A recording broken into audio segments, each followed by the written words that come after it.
and welcome to another episode of Gamer Talks Podcast. This is the September 2025 episode. We've got a full squad in tonight. We have Busta, who is muted at the moment, and we have... Hello. Sorry, I was watching a trailer because, as usual, I'm not very prepared. We're professionals here. What a great professional, start. yeah. And we have Pookie joining us. What's up, man? What's up? We have Dunkster. Hi, how you doing? And we have Cactus. Yes, indeed. Hello, everybody. And we've got a pretty good lineup for games that are coming out over the next month. This is the time of year where like a lot of good games come out. See, September... It's between insane. September to December, there's like this is when it seems to be the wait to this time of year. It must be like all the Christmas presents and stuff like that they expect, but Q4, baby. some good ones coming. Yeah, it's always Q4, man. The big guns come out. Hell yeah! I think And build up to the holidays is always the kind of defining time for selling a game, making money, stuff like that. So Doug's got two fucking fully tanned guns, man. Mwah. Yeah. Well, they're not fully tanned. They're t-shirt tanned, mate. Oh, Homer T-shirt Simpson tan. tan. T-shirt tan. Homer Simpson tan. Yeah. that's but we'll start. really We'll start the same way as we always do and see what everybody's been playing, right? So we'll go with. We'll start with you, What's then, that? Andy. What have you been doing? All right, okay. I have been playing a wee bit of Delta Force and Hunt online with Busta, but I just got a brand new computer. No more Super Potato. Yeah, no more Potato Rig. So this one's a bit of a beast. I've been playing the Indiana Jones game. Oh, yes, the Great Circle. Yeah, and I'm Just for the listeners to know is that Andy played so many games that he melted his previous PC. So we should probably do a small eulogy for the old PC that's seen him Oh, through we're 7 trying years. to revive it, though. We're trying to revive it. we're going to give it over to Busta. Let him jump into some PC game and see. Buster likes second-hand biscuits and second-hand PCs. So Yeah, it's new No, CPU not the stuff. second-hand biscuits. I'll take the second-hand PC, but not the biscuits. I like first. He likes the soggy biscuits. Oh, Oh, I love soggy biscuit. I've been enjoying the new computer. It's got for any of the techie geeks out there, it's got a 5070 card in it. So it just came. I've just been getting a boner looking at all the ray tracing tech. So what do you think of Indiana Jones?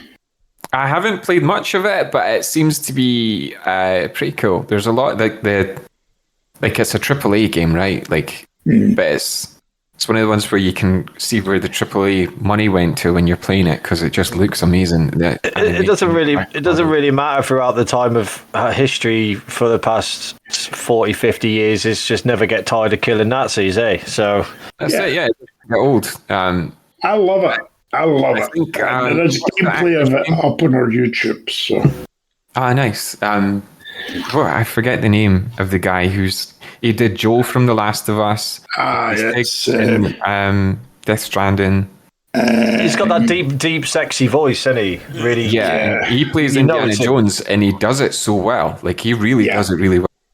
Well, I read that Harrison Ford positively commented on it to say that he did a pretty good job. So Yeah. Harrison Ford, who's not renowned for his praise to people, praised him.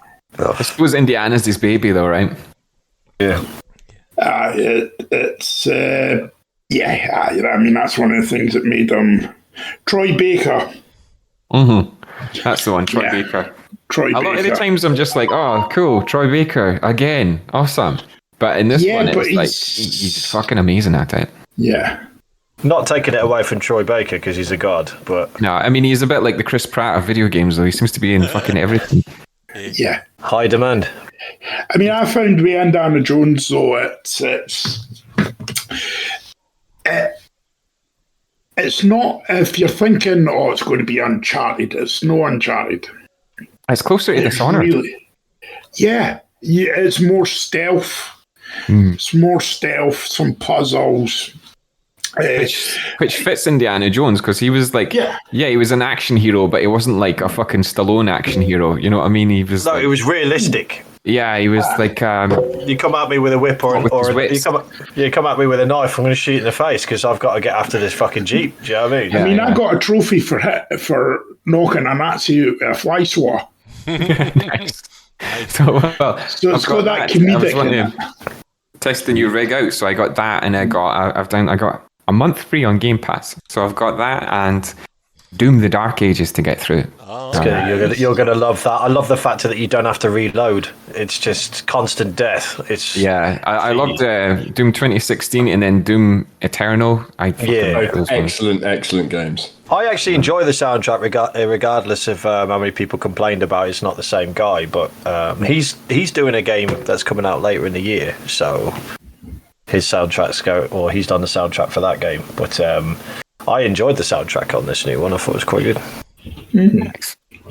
But yeah, that's what I've been gaming. I've not been really gaming too much. Apart from the odd, we've been playing a little bit Back 4 Blood today.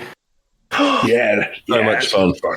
And yeah, that was one of the games where I didn't have much fun playing it through on solo or even with randoms online because it's always just really frustrating. Nobody coordinates very well. But when you've got like some pals on voice chat and you're getting through it, it's a lot more fun that way. Yeah, Scotty Too Hearty. Scotty Too Hearty was no replacement for Buster earlier. Like he was. But it's always funny, like you hear Dunk. No, that was Dunk he replaced. Scotty Too Hearty replaced Dunk.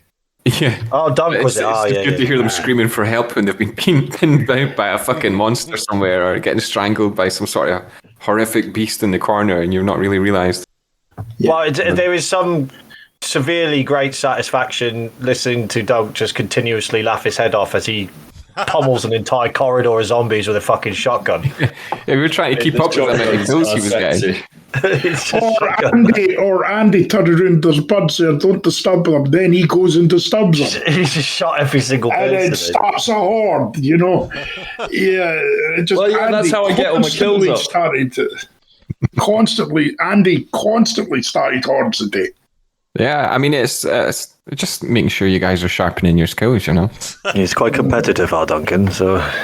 That's what I've been playing. We started playing Grounded the past couple of days. Oh, and Grounded, yeah, Tell a Lie, Grounded, which is actually really, really good. Andy's got me on a survival game I'm enjoying. Yeah, you play these these kids that get shrunk down. It was like Honey, I Shrunk the Kids, but it's literally Honey, I Shrunk the Kids, but nothing to do with terrifying, right? Like the spiders in that game are like nightmare fuel. They screech and hiss at you and stuff like that, and they're massive. And you see them like moving in the distance, and you can see because you're that small that giant blades of grass, you need an axe to chop them down. Like the blades of grass are like trees. So when you see them moving about and stuff like that, and then you just see spider legs between the gaps in the blades of grass, it's freaky as fuck. Yeah, man. But Andy's out, scourging and hunting, and I'm building us a home and cooking his meals. It's good. So Nick's really like fun. I'm his what? I'm his mummy. Yeah, Daddy. He's building the house and cooking the dinners while I'm out, getting sprayed by bugs. Hunter-gatherer Andy. Fuck yeah. I don't know about hunter-gatherer, more like berry picker. I think it's been Andy's lifelong dream, I guess, up until a few months ago, to have a house built made of grass. Just picking off the walls, man.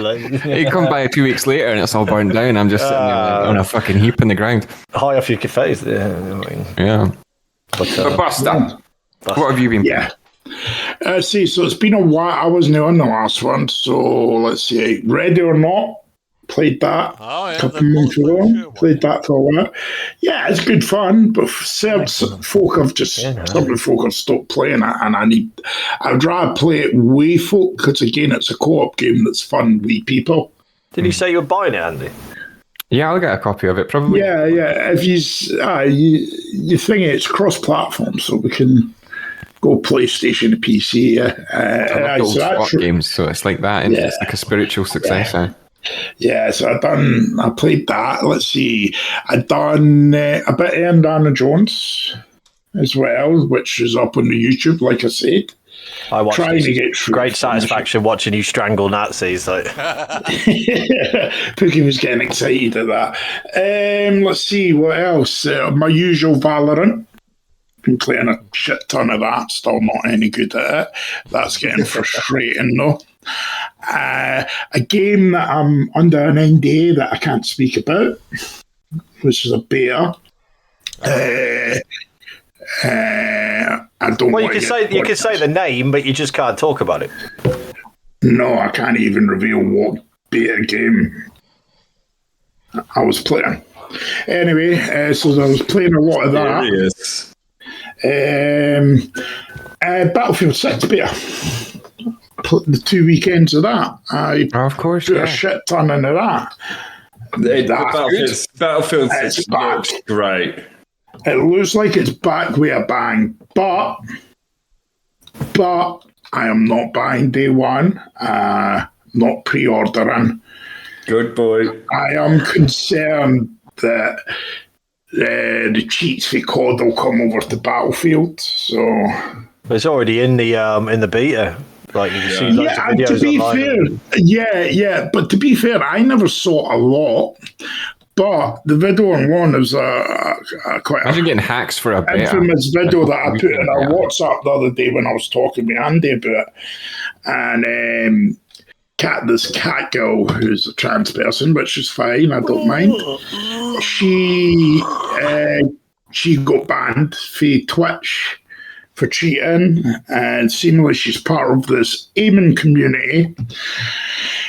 Team EXE, and I'm sorry, just this there's not cheating life, you know.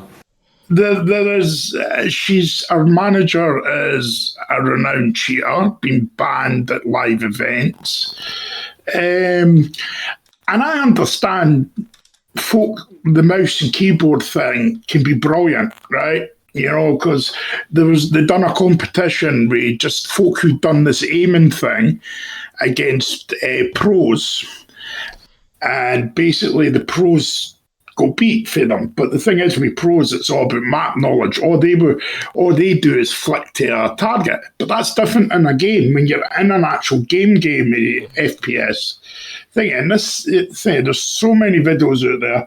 Shout out to Call of Shame, who's done a few. He was involved in. He doesn't even let his identity be known, but he was involved in the gaming community, and he explains it much better. So check him out. But she was 100% cheating. She was tracking someone through a wall. And then flicking to someone behind her that she never knew was there. And sorry. Yeah, but and running nowadays, so. Yeah, and running out into the field in a street where there's like 3 or 4 enemies and banging headshots on them all. Nobody would do that in real life because you would get massacred. I mean, it was shown with the Battlefield 6 LAN event. All the COD streamers that stream from their home got absolutely fucking massacred in real life. Because they're actually shit at the game without their cheats. Well, they've not got their cheats on, eh? Anyway, that's my rant. And so there's that. What else have I played? A Way Out. We played A Way Out. Played a bit of A Way Out, which we'll continue to play as soon as we can get our diaries a match up.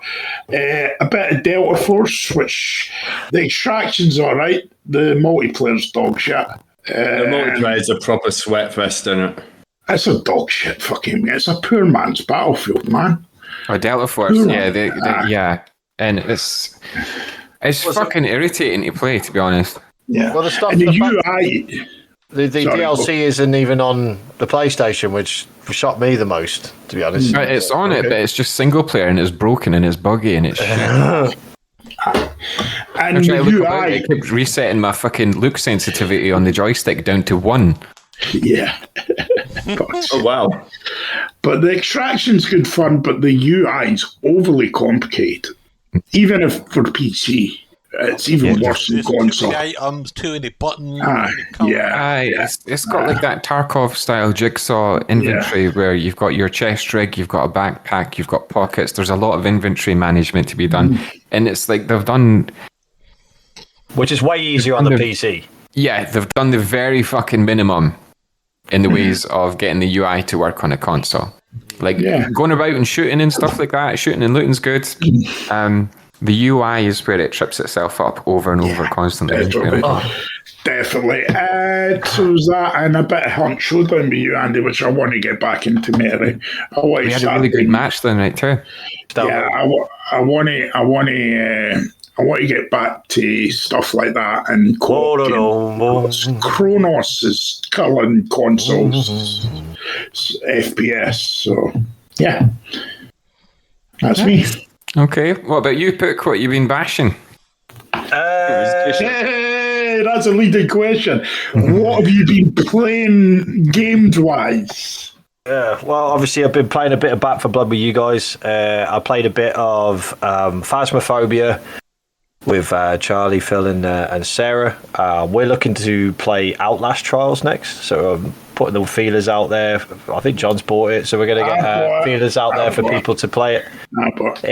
Doug's going to have a look at it. I might buy it for Andy because I know he's looking at getting Red Dead. But that's going to be future podcast. I played some Peak with Dunk, which was mega fun, and is good. We still haven't got. That's Peak, by the way. We still haven't got past the second level, which is like a forest level. The only instruction I have with Dunk is that we're going to go right. I still don't know what that means, but we went left and we died twice, and we died both times. But it's we did, and that was almost an hour in as well. It takes a minute. It's just nothing better than just listening to Dunk on about 4 or 5 beers and something else, just like shouting, "Where are you?" And then I can just hear this fucking trumpet in the distance. And it's just as I get closer, he's just playing the trumpet, just standing there waiting for me to find him. It's good fun, man. It is a good fun game, so we're going to get into that with Andy as well, which should be good fun as well. I still haven't got back into Death Stranding 2. It's kind of on hold for me, and something I was looking forward to for such a long time, but it needs so much time and effort with it. For some reason, I just haven't gotten lost in it, but at some point it will just hit me and I will just literally be absolutely ball deep on that, so that'll happen. I played Indica. I played that too, yeah. The one with the nun. Yeah. It's pretty fucked, to be honest. The story of it. The story of it was very good and very well acted, and the how it kind of flowed in the way of the story was quite good, but it was janky in the way where it's like if you enter a doorway, suddenly it goes black and it's loading screen, and it hits you like light, you're just like, okay, this is happening. And it was just really fucked up kind of scenes and things that are happening, and and it would like break off into like a Castlevania looking type of gameplay where when you go into the past and thinking about her past. Of the reason why she went from where she was into being a nun, but all the nunnery, everybody shunts her, everybody hates her, and she's just nothing but a nice person and all this sort of thing.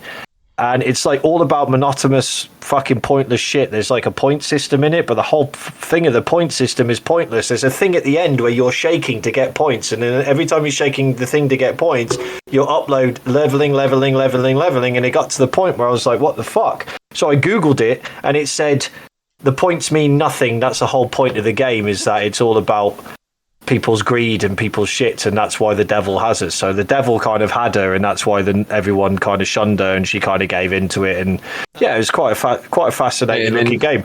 It was that one scene. This is spoilers, by the way. It's the bit you're saying at the end. It's like the points mean nothing. All the sort of like all the religious acts that she does, and then at the end she's shaking that thing. All the points come out.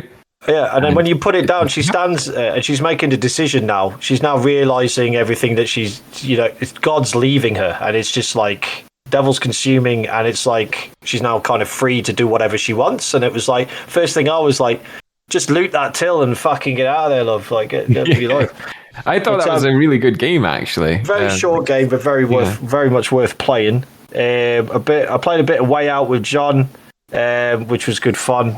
We're currently outside the prison, and we're just about to enter the city to go after the fucking cunts that fucked us. I bet you playing that. So that was good. Is that on YouTube? Yeah, that's on the YouTube. Yeah. So next session will happen when we coincide with his new job times. My new job times start next week anyway. But I also bought and played the new Mafia game. Oh, the Old Country, yeah. The Old Country.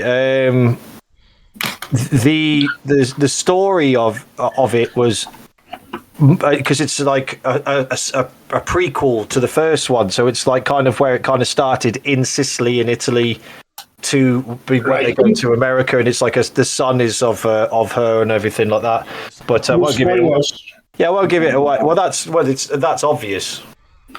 Obviously, but of who it is, I'm not saying. But it's very well done for the acting, very well done for the story.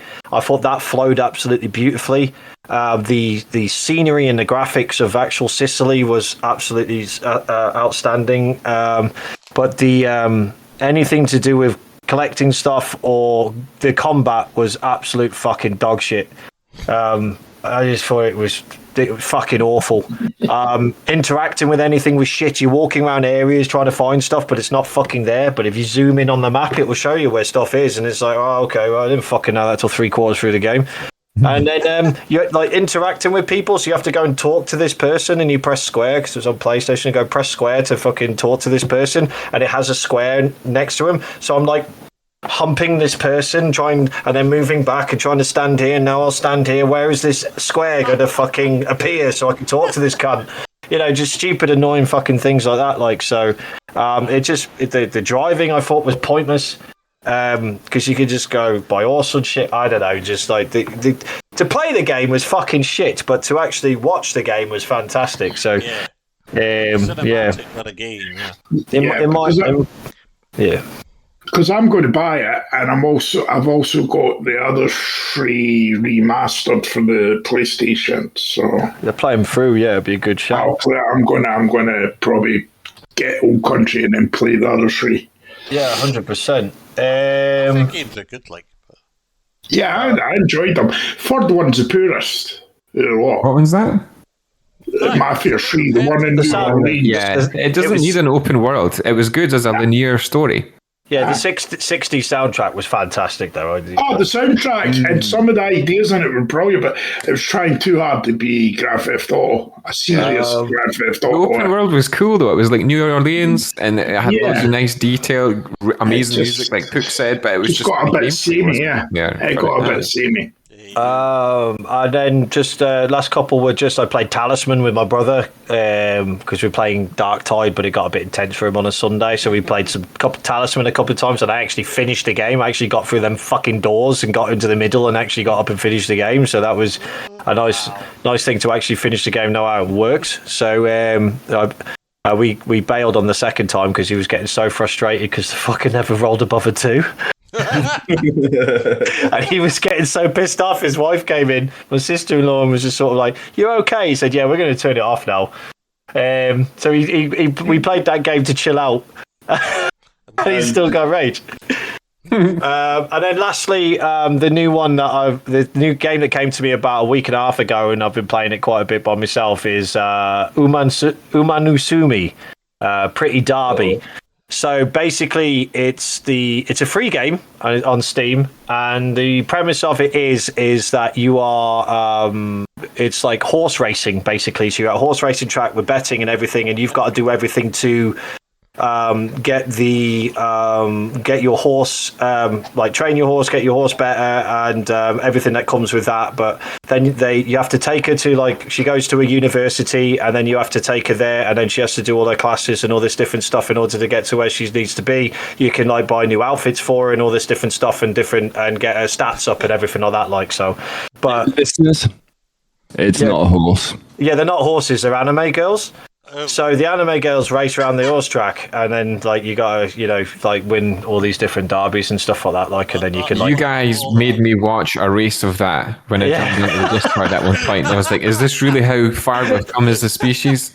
It's fantastic. It's so fucking good. I really worry about you sometimes. I'm loving every minute. I'm loving every minute of it. It's like videos online of grown men playing it, and they're spanking themselves because that's how you get a horse to go faster, right? And they're spanking themselves like to make, and it's just like to make them run faster. I'm sure that's why they're spanking themselves. Well, they could be some kind of UVR thing they got hooked up. I don't fucking know if they have. And this is what you watch on you've YouTube. Been playing and watching. Yeah, it's my algorithms are fucked. I won't lie to you. But I mean, no, they sound like they're perfectly suited to you, which is a concern. Well, if you see my Steam profile, it probably says it all. Disturbing, yeah. But yeah, it's disturbing. But that's what I've been playing. Probably put you on some kind of list. Anyway, let's move on. Yeah, Doug, go for you. Me? What have I been playing? I've been playing a bit of Peak with Pook. Peak with Pook. That sounds like the most fucked up kids program ever. Peak with Pook. Yeah, which is really good fun. And there's been yet another free update to No Man's Sky. Where they've see that. They've introduced a full-on sort of shipbuilding that you can customize your complete build from the ground up your own ship that you can then fly and set on an autopilot course and get out, and it can be like a little hub for you and your mates when you're sort of in multiplayer and stuff. It's really cool. So I've been having a load of fun with that. Yeah, your new freighter looks fucking sick. Yeah, I've also got a new freighter. I managed to get one of the huge pirate the pirate freighters. Huge is an understatement with how fucking big it is. It's just crazy impressive what they've built that game into. Oh, I mean, this update changes it hugely. And don't get me wrong, it like most No Man's Sky updates, it's a bit of a buggy mess in times. I had to spend 15 minutes half an hour ago trying to get out of my freighter that my new ship had spawned inside of. And I was inside all the graphics, and I had to sort of work out a way of flying myself out and then spawning my ship outside of... Yeah, it was all a bit of a fucking clusterfuck. But they iron that shit out over time, though, don't they? So. Yeah, I mean, I think with a game of this scale and a small team, it's going to take a while to iron out the bugs, but I think that's generally what they do with their updates. So that's been fun. And lots of Back 4 Blood, because we grabbed that the other day, and that's actually a really good time. It's addictive. Very like Left 4 Dead. Yeah. It's like pick up and play fun, right? You just get straight into it. Yeah. We got to the... Doesn't it feel like we've been playing it for that long, but we're on the very last mission of the campaign today? Yeah, I mean, I've only got 8.2 hours in it, so... It's designed to be replayed, though, like... Yeah. It's like one of those grindy games. Oh, actually, another one I've been playing is... I played that Deliver at All Costs. Oh, yeah, I told you about that. How are you finding it? It was good fun. It was strange because like I hadn't really watched any of the trailers. So you're driving around the city and you're doing these missions of delivering stuff and things. And it was only sort of about 3 or 4 hours into the game that I realised that everything was destructible, and you could destroy everything and drive through buildings and stuff. And it was absolute chaos. But the game kind of doesn't really tell you or encourage you to do it. Like, yeah, but they said you were disappointed because you wanted to like destroy bridges and shit, but it won't let you do that, and you wish they kind of gave it a kind of GTA feel or something. Well, you could destroy pretty much everything, but I feel like they should have expanded on it more. Like, there's the main story missions, and then there's a couple of like little side things that you get like gadgets for or whatever, but you're not really encouraged. And, like they could have had like little side quests where I don't know you points towards something that you have to destroy so much stuff in a certain time, or escape from fucking the police or whatever. Yeah, like I know. Yeah. It was just a bit sort of unfleshed out, which seems to be a bit of a theme of sort of a lot of games that get released. But I think it's a smallish studio, so that's fair. Mm-hmm. And also the story was batshit crazy insane. It felt like they were just sort of plucking whatever crazy thought they had out of the air. It was it goes nuts. It's a weird game. But it's good fun. I mean, I played it to completion, so I didn't get bored, which is unlike me. That's a good result. I mean, if you're fun, that's half the. Yeah, exactly. Oh. Yeah. And I think that's about it, really. Obviously doing racing stuff in Assetto Corsa.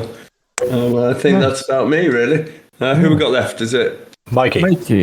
Cactus, what have you been playing? Well, I was playing through Tell Me Why. You were watched about that, I think. I finished that. Tell me why! Yeah, well, it's not the song in this case. It's a game made by the people that do Life is Strange. It's a very similar type of game. It's a, narrated, well, not narrated, but like episodic adventure game, drama. It was, it's alright. It's not the best one they've ever made. It was, an Xbox exclusive at the time as well. Xbox PC exclusive. I got it for free during some kind of event, and I was like, you know what, Life is Strange games are quite good, let's play it and see what it's like. So, yeah, I played through it. It's, like I say, it's alright. It's got similar gameplay and that to Life is Strange, but it's got some issues with colours. You can't make out the colours, or things aren't clear, or people say things that don't matter, or you make choices that don't matter. There's a few that things going on, so it's like, it's not perfect. Mm-hmm. But, it's good. It's got a really good story behind it. I won't spoil it, but, it's got a really good kind of backstory. The idea is like two kids, well, they're not kids anymore, they're grown-ups, but they return to their mother's home after, I don't know, 10 years, 20 years, whatever. And they basically have to uncover the truth about what happened in their childhood, what happened to her, and, who did what in the town, and whatever. And it's got a really good story. Like I say, it's got some kind of puzzle elements for you to work out, obviously, as well. Some of which are really frustrating, by the way. It's... Every so often they'll introduce a new thing into the mix, which is quite cool. So, like, you've got your mystery, and then it'll introduce another element of mystery to that. So, I thought that was quite cool. But then at the end, it's, like, really satisfying when you get the answer. Mm-hmm. And then it's obviously got different outcomes and things, so you can play it again. So that was cool. So I completed that. I will play it. I just want to interject and say that I finally got Mikey playing the Switch. Hey! Well, yeah, so Andy gave me a Switch, and I bought a bunch of games for it. He's like, nah, I can't be arsed playing the Switch. It's not really my kind of thing. So I gave him my Switch 1 when I got the Switch 2, and now he's got a bigger collection of games than I've got. Yeah, I bought a bunch of games for it, and I've kind of been playing some of them a lot. So I tried Luigi's Mansion 3, that's good fun. I need to get further into it, but it's good fun. And then I got some of the Pokemon games. I've been playing Pokemon Sword. That's good fun. It's like the newer generation. It's nothing really like the DS games. It's a whole different thing. So I'm really liking them. And then I also got Let's Go Pikachu, which was one of the early Switch games, but that's a remake of Pokemon Yellow from 1999 or 8 or whatever. So the nostalgia is very big on that one. So I've really enjoyed that one, and obviously the 3D gameplay is nice as well. And then the other day I just got Discounty, which has been released. I got that physical on the Switch, and I've been playing that basically every opportunity I've had the last few days, and it's actually really, really good. Just a little indie game, small team, but it's like a really interesting game. It sort of blends your kind of supermarket simulation management game with your kind of cozy, wholesome town adventure. Sort of blends those two together. Yeah, because you were playing that whilst Buster was trying to play Hunt, and he didn't know what the fuck was going on. No, because I was moving shelves around in my shop, and he's like, "What?" Yeah, it Like hiding sounded behind pure some sort weird. of like planks of wood and trying to listen out for monsters. And Mike is like, "Should I put the chocolate near the front of the checkouts? You know, put it at the back of the shop." Well, the gameplay is quite deep in it because you have to do everything yourself. Like all the checkouts and ordering shit and getting new furniture for your shop, painting the walls, you need to do everything yourself. Well, you're telling me it's quite in depth, even like the recycling and stuff like that. Yeah, and you've got to recycle boxes as well, so you've got to have 3 of the same type, put them in a compactor, and you get a little flat thing and you can recycle it for money. But Got to give Buster a simulator for Buster Challenge this week, I think. I love that shit. Don't you dare. He's got to play it, though. That's the thing. Or the goods put in the right place, stuff like that. So it's really enjoyable, actually. It's good fun. And it's crammed full of like mini games as well, which are good fun. So like the whole checkout system is one mini game, and then there's mini games for things like talking to people or getting stuff done and targets to hit. It's just really good fun. I enjoyed it, so I've been doing all that. And other than that, not a lot really. Just I've spent a lot of time on the Switch, like I said, Pokemon and Discounty. And that's basically been me for the last couple of weeks.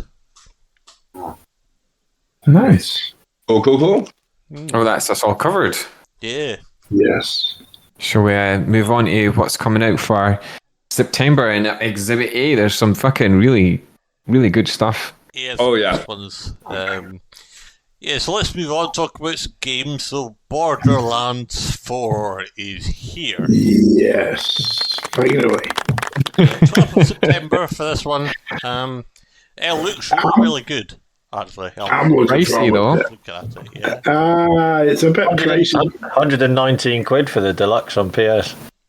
Yeah. Aye, and it was who was it? Was it the game director or somebody part of the studio? Was basically like, he was complaining that people were complaining about the price. He was being a bit backhanded about it, and it's like, bro, it's like £60 for Borderlands. You know, it's the same game you've made 3 times already. Yeah. It's like, what's Randy? Randy something, isn't it? Randy Yeah. and And it's like, if you like Borderlands, you probably have no problem paying £60 for it, because we've played it before. We know that you get your time's worth out of it. Like, it's got a shitload of stuff in these games. I've got hundreds of hours in the Borderlands franchise. Yeah. But Well, they they said said- 60 quid. I'll wait until it's like on offer. They That's said kind of how I felt about it. Is like, I like the Borderlands games, but I've never enjoyed one enough to say I'll pay £60 for this. Well, the thing is that they've listened to feedback from the third one. Like, so they said that like the legendary drops, or the way that the drops worked for weapons and stuff like that, and the third one was way too often, and you'd have like a legendary gun that you would just use for like the rest of the fucking game. So they've said they've changed that now, like, so that the drops are way more kind of are way different in the way that they've done it, and when you do get a legendary drop, you feel like you've earned it. And then you have that period of time with it before the next one that you can find and earn, and then you kind of, it gives you a basis of enjoyment from getting better weapons, basically. Mm-hmm. Visually, Yeah, it looks so- great. Like, Borderlands has always had. Sorry, Dunk. I'm talking over you, on you go, bro. Well, but basically, No, you go. Dunk on the third one I just watched him on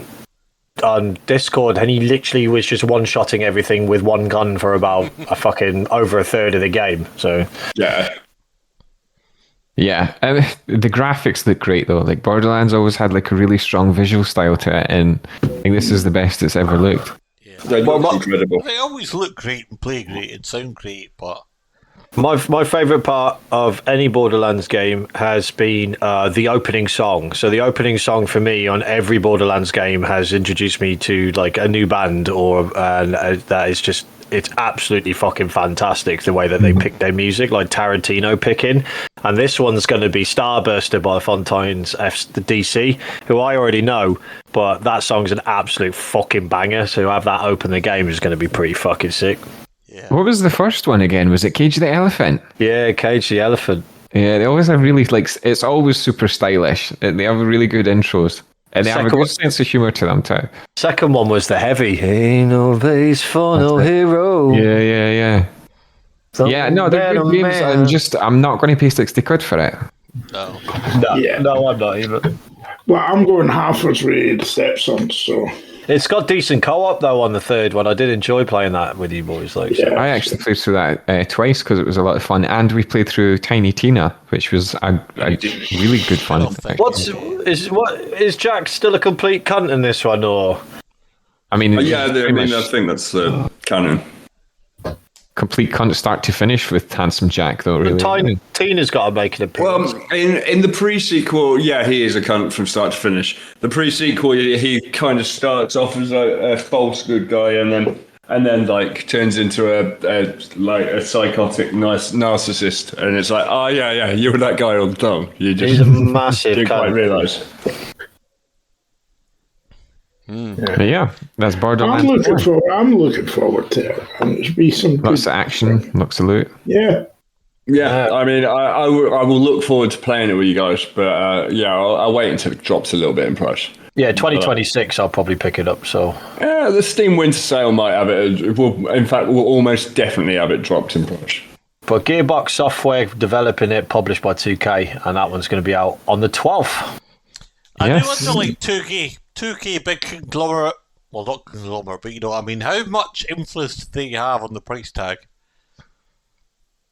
Well, I can't imagine, Gearbox came out and said, we're going to charge top dollar for this game. So I'm imagining that they would have had a lot of influence over. I think anyone that can get away with putting their price up to 60, like other games. But isn't that kind of the standard now? Yeah, it's kind of moved towards that. And the argument was that how much more it takes to make these games. Which some of them you can look at and think, fair enough. But if that was the case, then No Man's Sky would be a £70 game. Yeah. I don't know what that's running at the moment, but I know it's cheap. And some other games as well, it's just that you'll pay £70 for it. Like the new Snake Eater. Currently 23 euros. How much? So it's 23 euros No Man's Sky, which is going to be 20 quid. Yeah, and the amount of work that's went into that, like if they were going to use that argument, they could be putting that up to £60-70 and stuff. 9 years of absolutely free updates. Yeah, it's nuts. The game-changing, completely game-changing updates. I've got 788 hours in it, and I still haven't unearthed everything. Holy fuck! I don't think you can. I paid £58 for Donkey Kong. And that was like one of the ones where it was like, it's a Nintendo Switch game, so it's not going to come down in price. It'll maybe get like a $5 knocked off it like once a year or so. And the one before that was like Silent Hill 2, and I was kind of regretting that I paid. Was it £50 or £60 I paid for that? No, but No Man's Sky's a piece of piss anyway, man. I played it with you guys, and I went in, and I could buy whatever I want and just like fucking build whatever I want. It was a piece of piss, man. You went into the settings and turned that game off. So you could just fucking don't. It's like why can you buy so much? I don't get it. Like, and I was like, I don't know, dog. I just keep going, mate. I don't know what it is, and I didn't tell him. Then it clicked. I'm like, you've gone into creative mode where everything's free. Yeah, it's like, well, it's just like just deleted the game from it, and he's just like, I've got the same thing that Dunk's got, and he's been playing for 700 hours. But a good transition though from Silent Hill 2 would be Blooper Team. Bloober Team made that with Konami, and they've made the next one. Which is Chronos: The New Dawn. John, the Bloober Team are the ones. They made the Medium that is up on the YouTube for me as well. They made Layers of Fear, Blair Witch, so they're quite good at their horror games and stuff like that. But John, they also made that Observer game. Do you remember that game you watched me play with the policeman in Cyberpunk with the vagina building and shit? Vagina doors. That had a famous actor in it. It passed away as well, didn't it? Yeah, or whatever you pronounce it. Yeah, well, looking at the trailer, and I think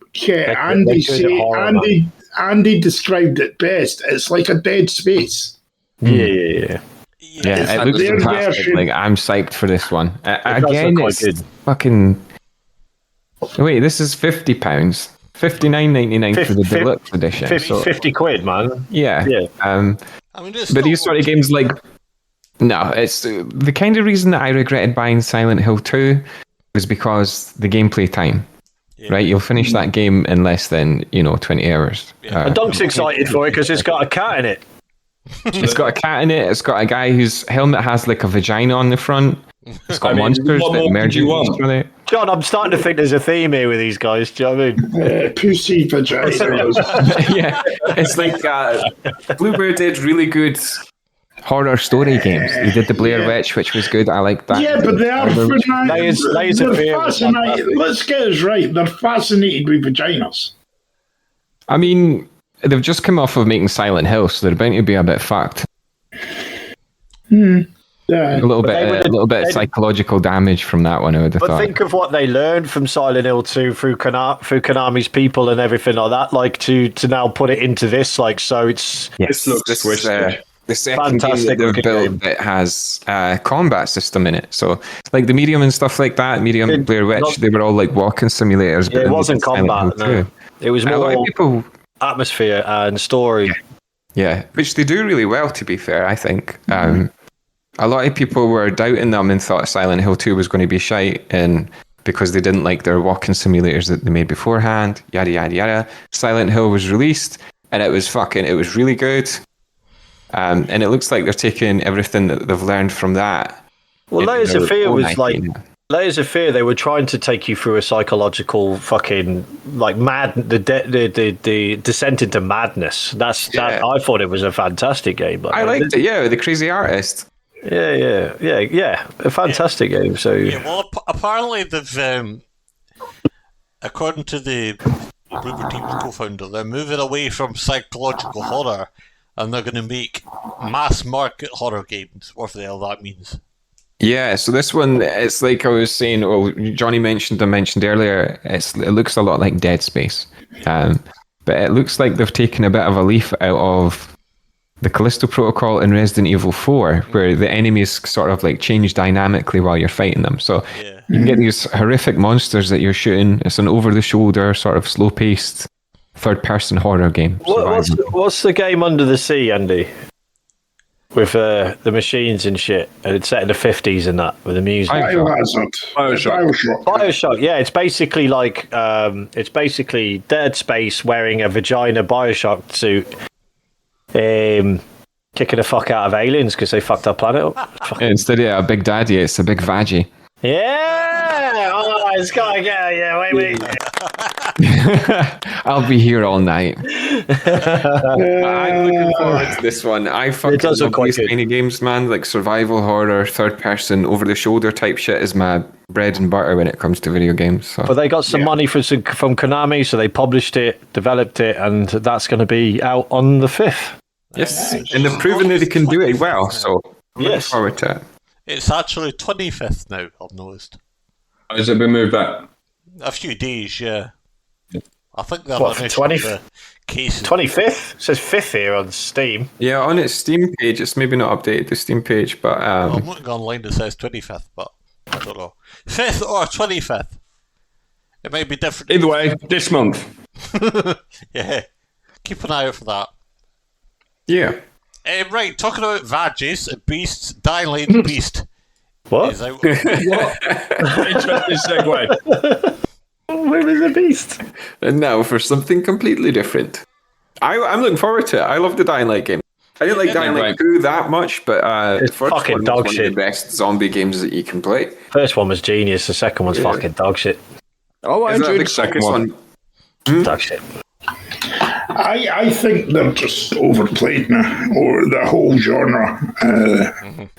It's been, pardon the expression, it's been done to death.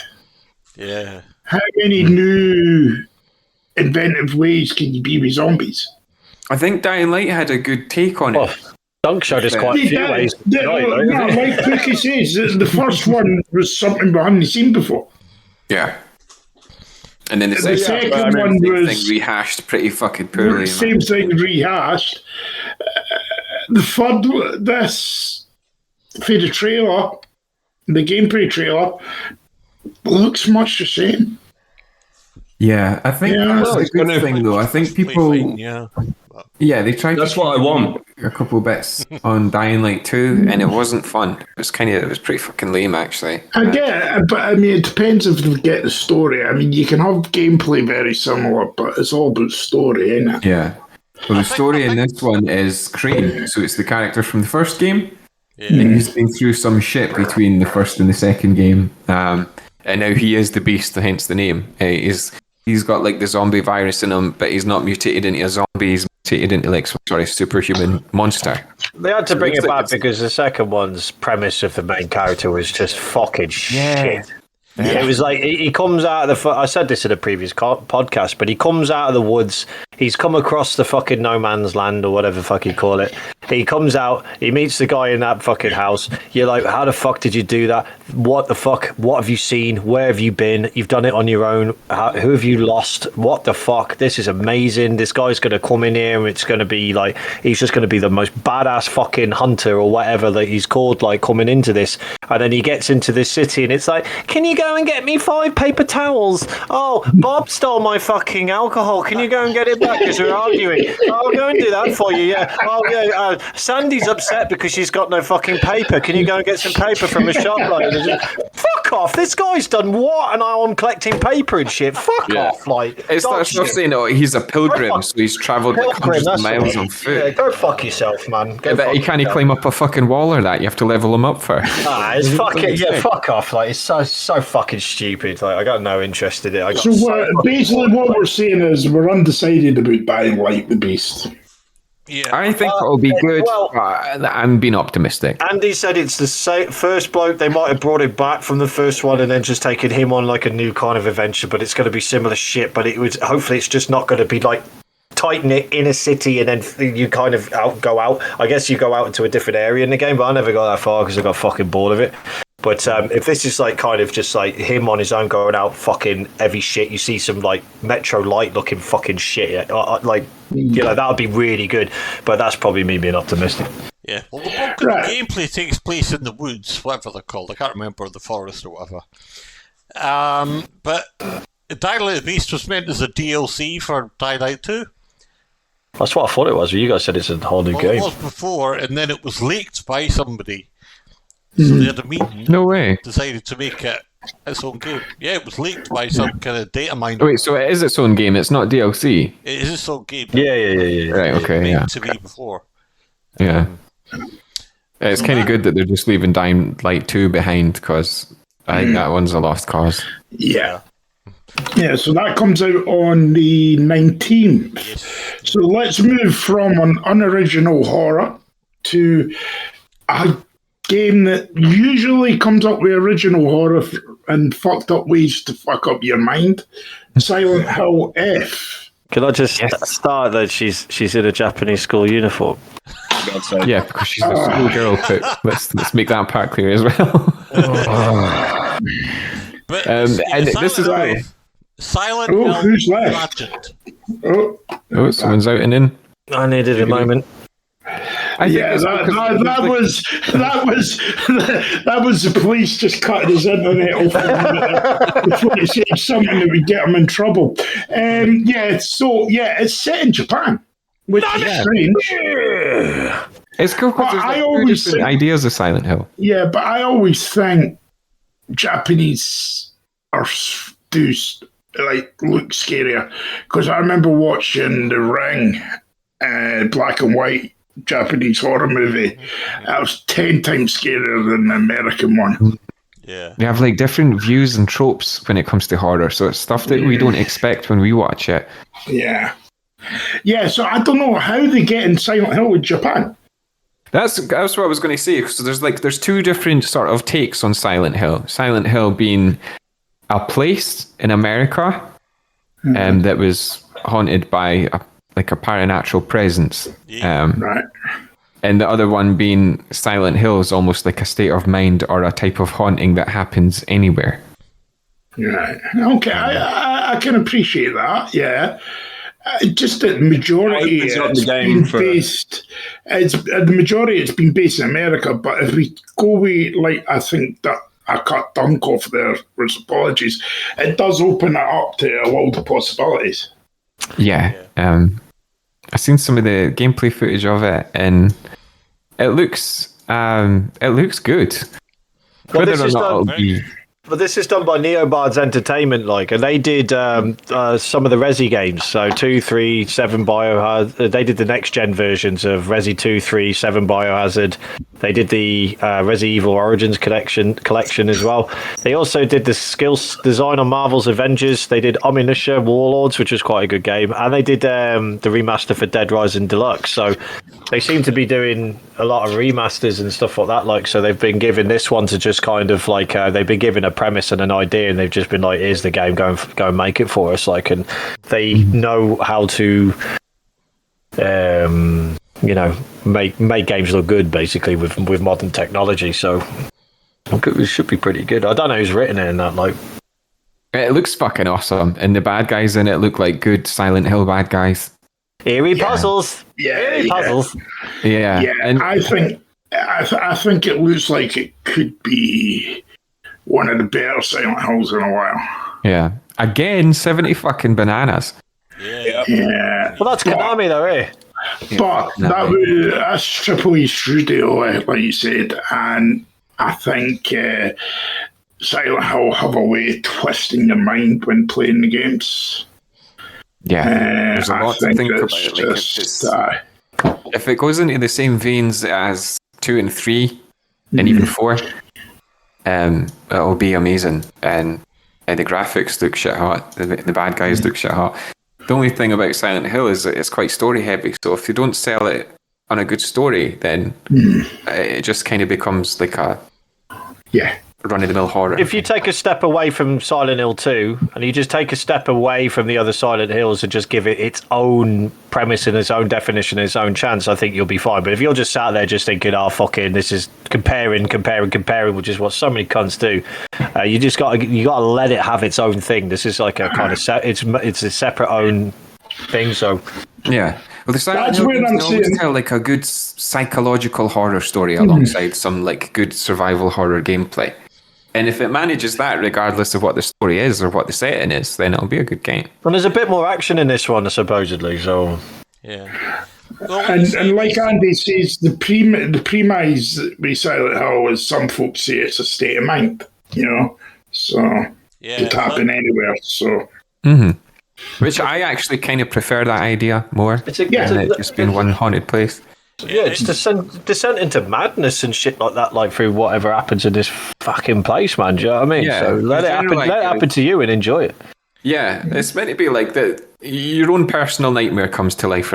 That's Silent Hill. So I think there's a bunch of different ways to do that idea. Everybody usually says, including me, that 2 and 3 are like the strongest in the series, but a lot of the times they're looking through rose-tinted lenses. But if anything, Silent Hill 2 Remake showed that Konami's, they're not just giving their stuff to anyone, and that they're giving it to people that are pretty capable of making something good with it. So I'm looking forward to it. And Doug's safe as well, because it's a bit too many bananas for me to put him through it. Yeah. Well, I am the patient gamer. I can wait. Wait for 2 years and then buy them, chip in and buy them and watch them play it. But that's Neobards Entertainment, and developed and published by Konami Legend, and it's out on the 25th. Get the dog back in because I'm running. Right, so 25th of September. Silent Hill F. Like you say, this was set in Japan, obviously, because Konami decided that the series was becoming too westernized. It was, though. I mean, I would be kind of like, if it was just going to be another Western tale of like some American guy looking for his wife or his daughter or something like that. So it's all details, Japanese school uniform, so that like the whole time you've got Japan in your head, and it's also like all the buildings, scenery, streets, everything you're kind of going through is Japanese related. So basically, Pookie's Harbour, yeah. Okay. You'll have what do you call that? A fear erection. A fear erection. Yeah. He's equally scared and turned on. Made myself a couple of dates like that. Yeah. Yeah, me too. Okay, Exhibit B. Yeah, let's look through some of the games coming out this month. Starting on the 2nd, this one is Metal Eden. It's another kind of a shooter, online co-op shooter. I thought John might like the look of this. I know you like these sort of things. I don't think it's co-op. I think it's single player. Is it a single player one, is it? Oh, that's a bit disappointing. It looks alright. Yeah, it looks a bit. Anyway. And it's kind of like jumping about.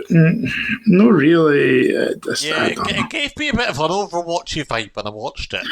Overwatch, the bad CODs, the bouncing about, Splitgate kind of thing, which I didn't like. So.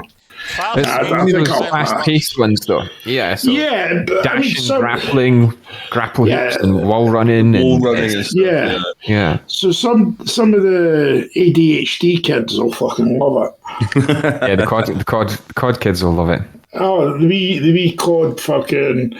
Looks like it's going to have some pretty fucking epic artillery, though.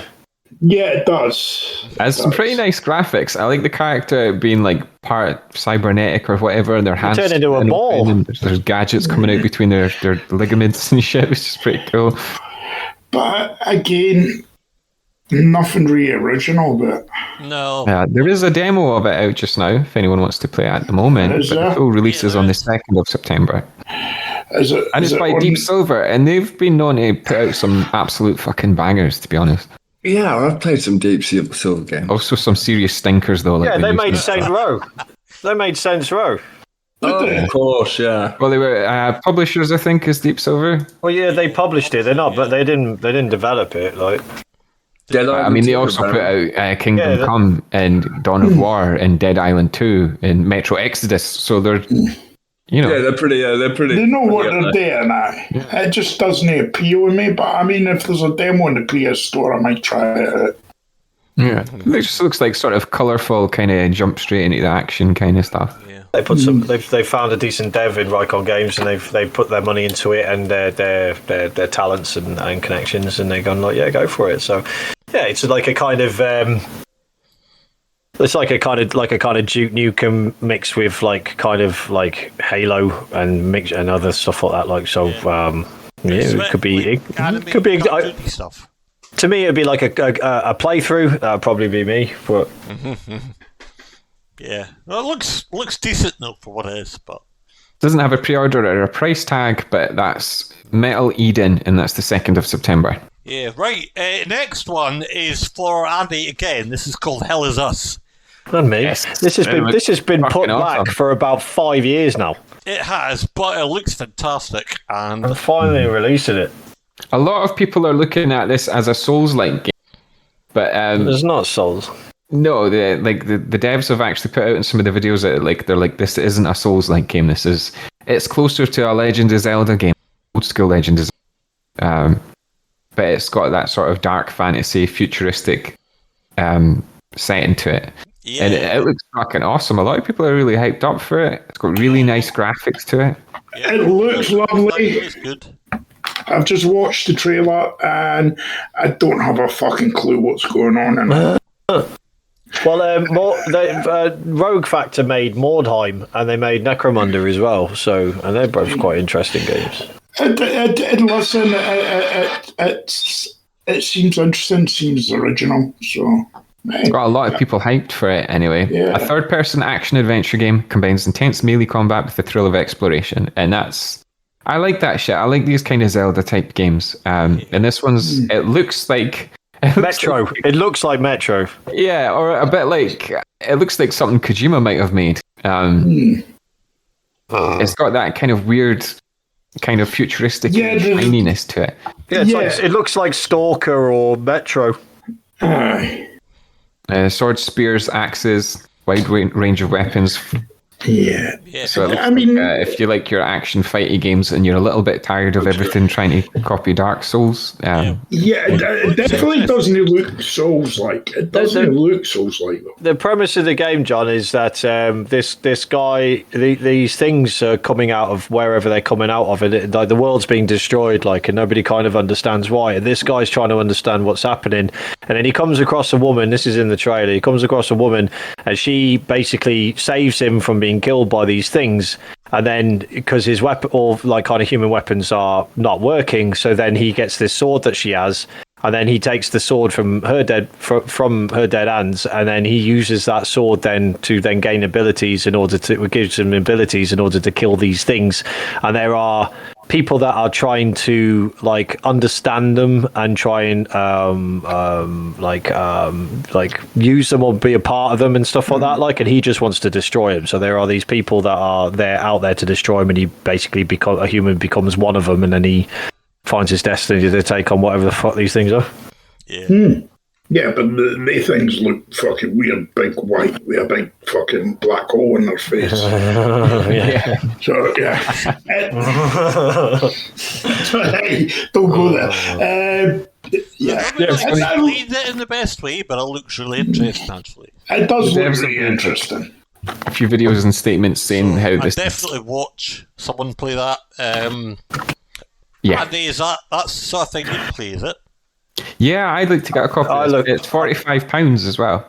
I've been waiting. This has been on my kind of wait list for a fucking very long time. Just in always down there in I don't know column, and it's push back, and then people are are they making this shit? And then they went, yeah, it's out end of 2025, and here it is. So, are you going to get it then?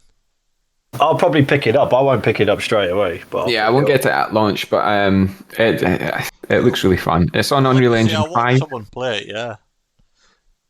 So you'll have all the fancy ray tracing effects. I love the sort of faceless creatures, It kind of makes you wonder. John says they're holes. I bet he does. See, everyone's got a different perspective of it already, is it? Yeah, interesting. So that's Hell Is Us. And that's out on the 4th of September. Yeah, it is. That's the 4th. So staying with the 4th, we've got another one called Jet Runner, which is described as a parkour FPS, which is an extremely fast-paced parkour type game. It looks crazy. You shoot targets while on the move. It looks really interesting. Although it looks like the sort of thing that I'd be terrible at. You see, it looks like the sort of thing that I'd be fucking screaming at. Yeah, that's a controller breaking game. Yeah, I like these kind of games though. This is like these sort of short, but densely packed kind of indie games. Yeah, it's really tests the senses. It looks more like a test than an actual game, if that makes sense. Yeah, this is the sort of one where it's it would be great to watch how the speedrunners do when they get their hands on this on YouTube. They must spend thousands of hours perfecting, when they press the button, what to do, what bullet to shoot, what gun to use, when to jump, how far to jump, how far to run, how fast to move, everything. Yeah. It's all about first-person parkour as well as shooting and wall running and... Being timed, and I'm not very good at being timed. Lots of bright colours. And stuff like that. Yeah. The graphics we're mostly rubbish at. Yeah, I'm the same. It reminds me of Jet Set Radio a little bit, the way it looks. It looks wicked. It's got a really cool style to it. And it's the sort of game I'd really like to be able to play, but I know I'm going to be crap at it. So I'll watch someone play it. Yeah, is anyone going to play it? There's a demo out for it now. You can play the first full chapter. There you go. Dunk, you can see how terrible you are without paying any money. You know what? I might just add it to the list. Well, Dunk would enjoy this next one, I know that. Yeah. This one's a multiplayer one. This was called Void Crew. 6-player. Yeah, I thought this looked interesting. So it's a multiplayer game. It's based in space, where you are a team of astronauts. Your sort of team is a team of astronauts. And it takes place on the ship and also takes place outside the ship. You can find shit in space and do stuff. It kind of reminds me a little bit of when we started playing Lethal Company. No Man's Sky as well, a little bit. Yeah, a little bit. Yeah, all that stuff kind of put together in a space-based multiplayer game. Basically, it looks really good. Outfit your spaceship and crew quests. You've all got your own roles.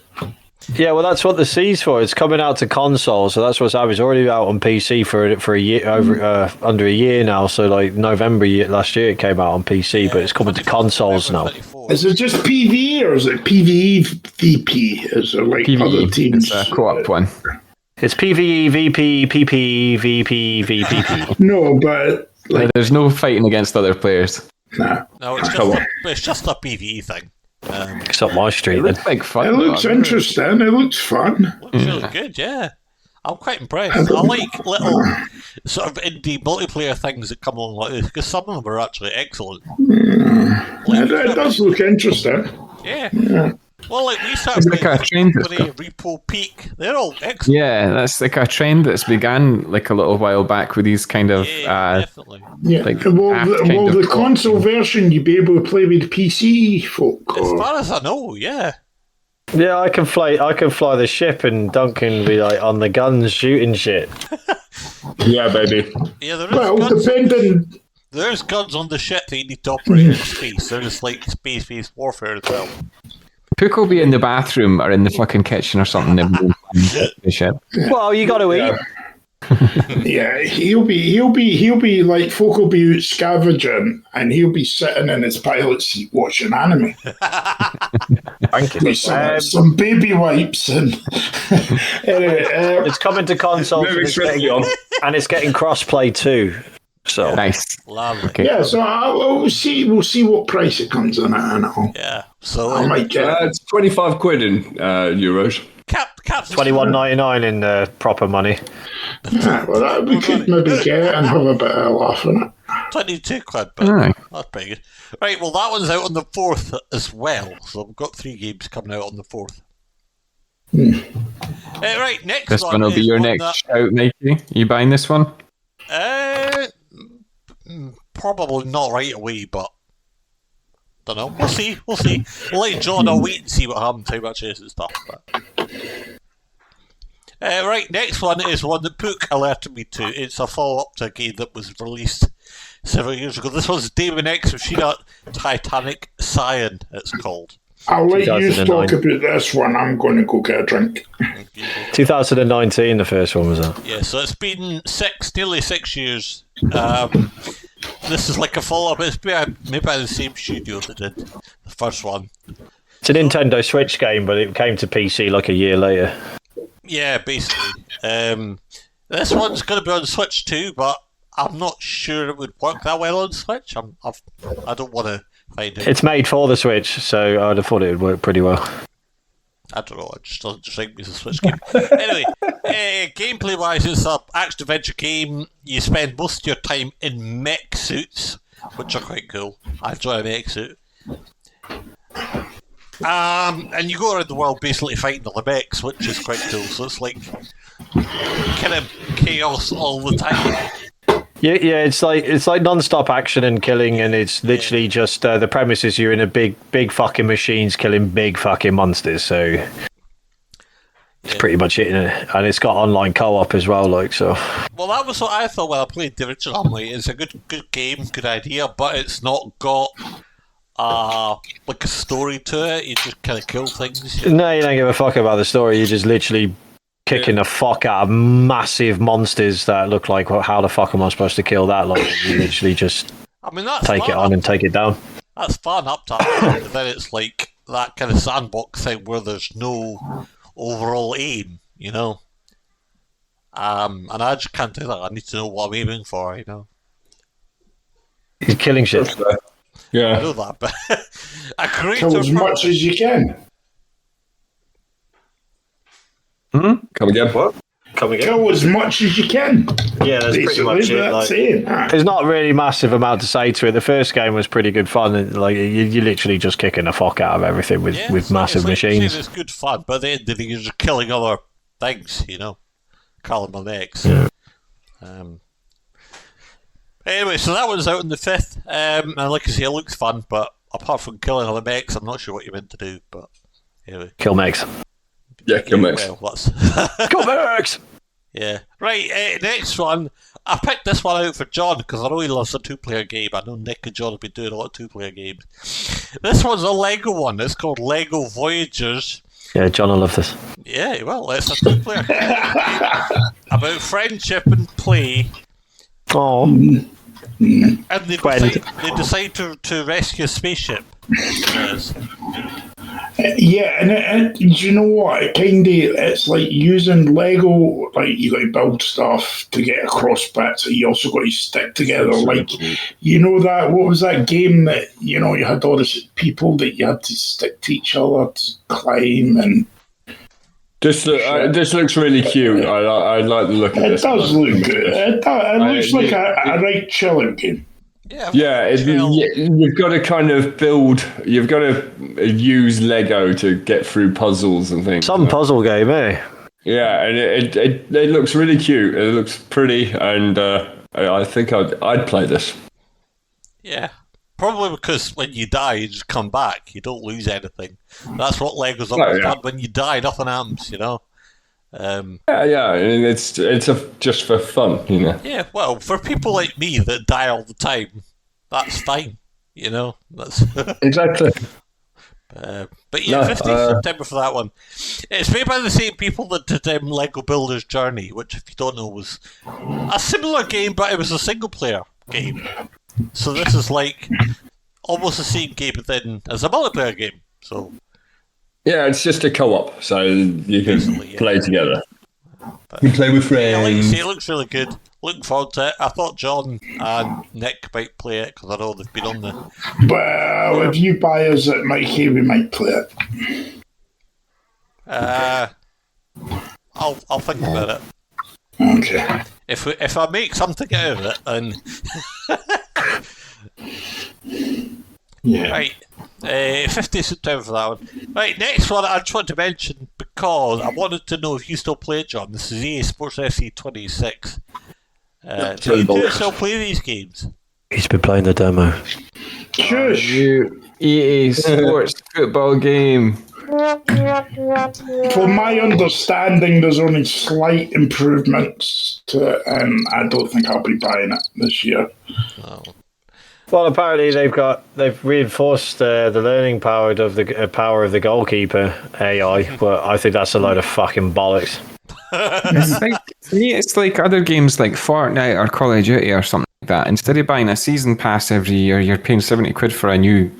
Yeah. They do no updates. New game every fucking From year. what I've been told by a reliable source, it's slightly better than last year's attempt, but still not enough to. Yeah, but they say that every year. It's slightly better than it was the year before. It's slightly better than the year before. They've done absolutely fuck all to it in 20 years. It's just dog shit. It's been the opposite since FIFA fucking 18. shit. It's been a downhill slope. We need a new developer to come out with a new football game that's fucking better. It's just like fucking grift. It's fucking money-making part of fucking dog shit. Yeah. Low effort. Fucking microtransactional fucking part of shit. Go fuck yourself up. I'm not even just saying that because I'm not really a fan of football. I'm saying that because EA Sports or EA in general have been grifting like that for fucking way too long now.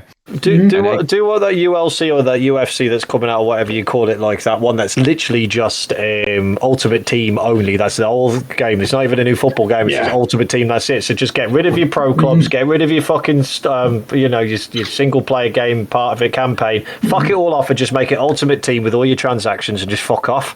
Do you know what I mean? No Volta, no fucking nothing, no fucking story-based things that you had before for 2 games, which was relatively interesting and new. Just make it Ultimate Team and fuck off. That's the only thing that sells them is, what do you call it, FOMO, right? Fear of missing out, and it's people... Mostly it's going to be the younger folks, teens or, kids that are asking their parents to buy them this copy of the game, and... my nephews love it, and it's fair enough. They think it's a cool thing, though. Aye, but it's only a matter of time before they start talking about how shit it is compared to the last year. But it's the only football game there, really, isn't it? So so many people love football. They've got a monopoly. Pro Evo or something? Was that what it was? Pro Evo, and That there was was that dog other shit. one that came out again as well. I forgot what it was called. Pro Evo controls for life. Yeah. Alternate for life, baby. I remember So yeah, I'm just anything with EA Sports on the title is like a stamp. Instead of a stamp of quality, it's like someone smearing shite on the front of it. Yeah. Yeah. Listen, I only played it for clubs because clubs can be a good laugh, right? Yeah. When you're playing, but it slowly got worse over the years. And EA don't care about clubs because apart from the game, doesn't make them any money. Fucking ultimate Their team, money- that's it. That's why That's they it. put all that money and time and effort into. Exactly. And to me, that's just not good enough. Because then it's not like Claire Obscure, like they said. Finally, a dev that's made a game for themselves. The EA don't make games for themselves. They make or for us. They make games for money. That's all they do. Basically, Yeah. It's just a bunch of investors managing licensing fees and royalties for players' likenesses and team names and stuff. Yeah, like and that's why they lost the FIFA name is because FIFA caught on to the fact that they were making absolute fucking mint out of that, and we're like, no, we want more money. Aye, or at least if you don't make that much money off it, make a fucking good product. Make the deal better, and But that's the premise, though, Andy. So they make that much money off it, and then they don't improve it. That's what. Yeah, there's my not a fucking single good reason for them not to iterate or improve the game. No. Because like, So no people will buy it. well, no people will buy it, like COD. Yep. It's just a grift. Yeah. Anyway, that's enough EA Sports hate for Yeah, for start that one off. podcast. We don't recommend buying it, but it is coming out. You love football. That's on the 26th. We don't recommend buying it, but then people do keep buying it, and that's why they keep making it. Yeah. well, I stupidly impulse bought it last year, and I'm not doing it this year. Well, sales of 25 are still over 19 million, which is a hell of a lot for a game that's basically the same every time it comes out. Yeah. It's the same with Call of Duty. I mean, the last Call of Duty I bought, I thought, oh, this one looks okay, I'll give it a shot. I hadn't bought one in ages, and I put it on and I was like, this is shite, and I knew it was going to be shite, and I still spent the money on it. I was like, I'm not doing that anymore. Well, this next one looks quite good. Anyway, like quite a cutesy game. Like you're able to like put men and women on the same basketball court, as well as goats, cows, Goat. Hey, count me in. snowmen. You can wear hats. And you can wear hats, you can jump high, and this one's called NBA Bounce. And yeah, like you say, it's based on the NBA, but it's obviously a multiplayer. It's aimed at the multiplayer market. It's like PvP. See, I like games like this. This reminds me of like being on the SNES and playing the fucking ice hockey games, or like sensible soccer type shit where it's... I quite like the art style. It reminds me of like something you'd see on the Wii, you know, with Mii's and that. Can you remember when you used to play like what was it, like Mii golf and Mii wrestling and shit? They look like that. Yeah, and it's 3v3 basketball. It's kind of cartoon style, and I think that it's 4-player. Is it 4-player? I thought it was 3v3. It says it's 4-player here, but it's only. It says you can team up to 4 players locally. Yeah, right enough. Fast-paced 3v3 basketball. How do 4 players play a 3v3 basketball game? I guess it said locally, so you can get 4 players probably playing against the computer locally. But if you're playing online, it's 3 versus 3. That's probably what it is. Yeah, maybe. I'm hoping it's online co-op because it doesn't say. It's a split screen. It doesn't say online, but I don't know. It's PvP and co-op. Do you reckon you can be a goat, Andy? You reckon you love that? I mean, I'll be pre-ordering it if there's like Goat DLC for it. You know? Goat DLC. I think it's maybe even green thing, a big tall green thing. A giraffe. Frog, man. No, it's like, And maybe even be like 2v2 if you were going multiplayer or something like that. But I'm presuming it has options as well.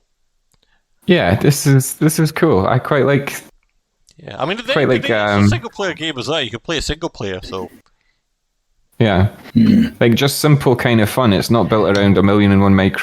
no. So Yeah, it could be quite fun.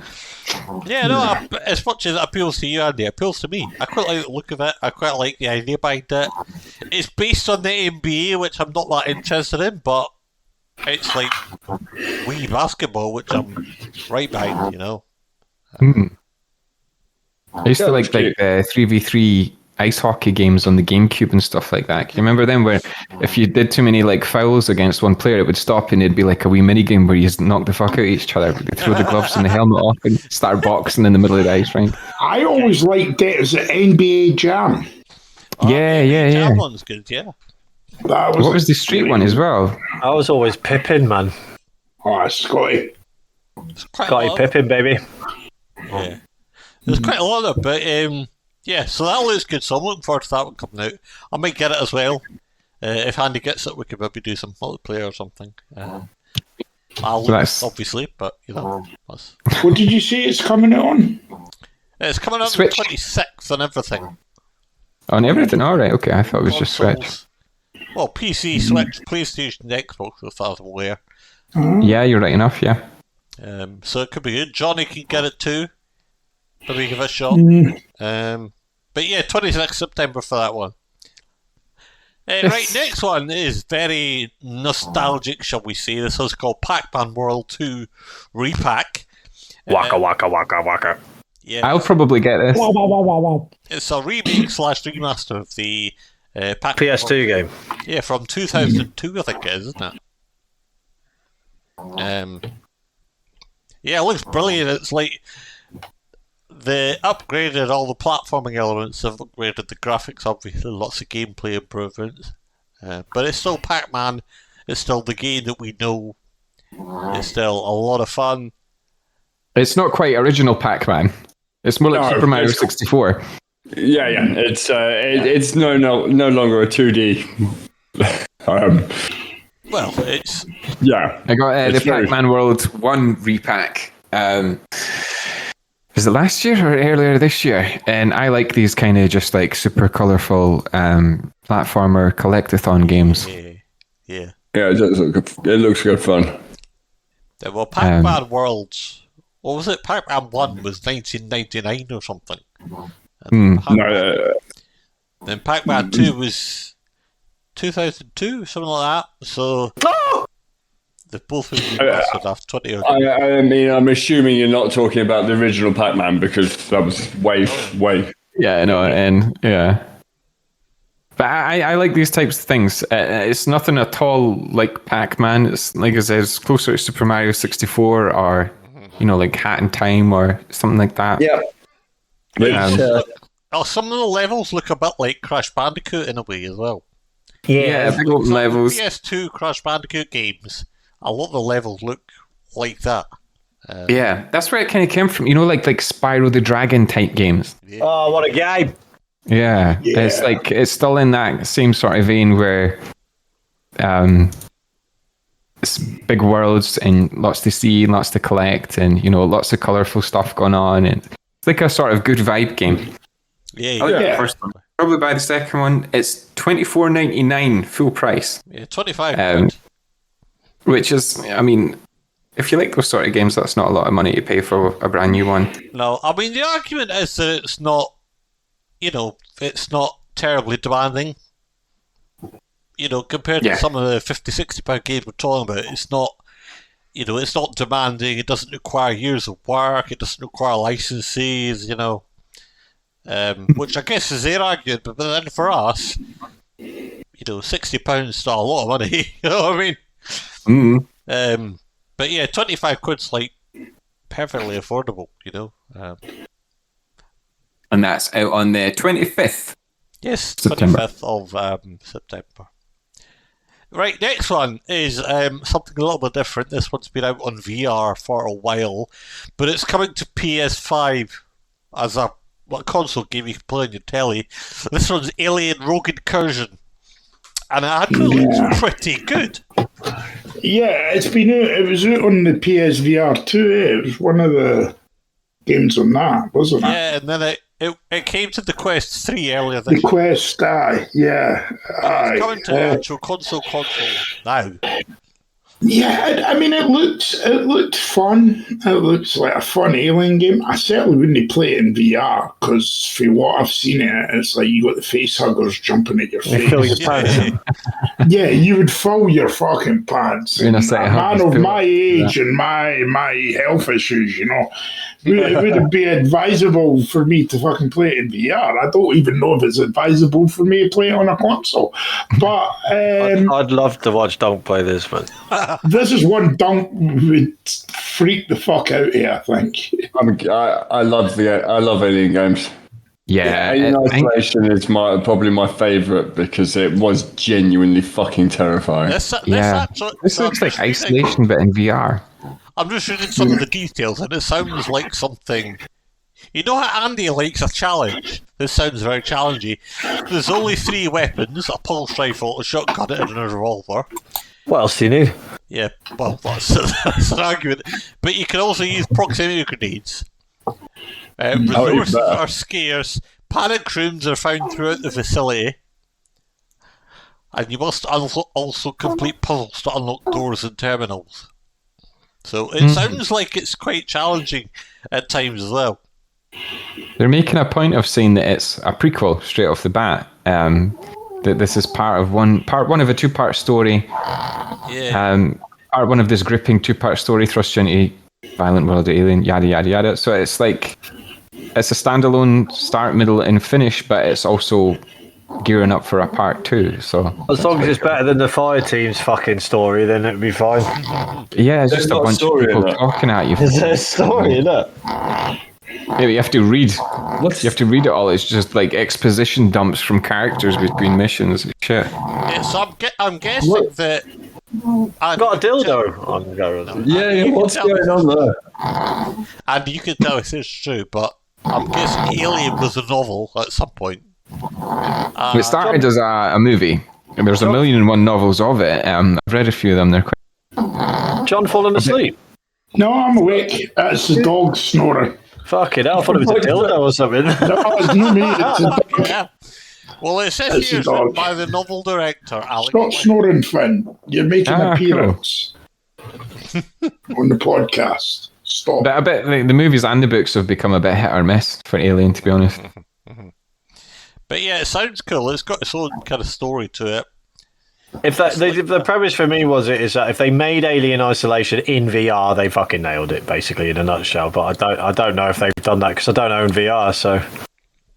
It needs to be motion set in VR. There are mods for Alien Isolation, I believe, to make it VR, and they're pretty fucking good. Yeah, and that's cool as fuck.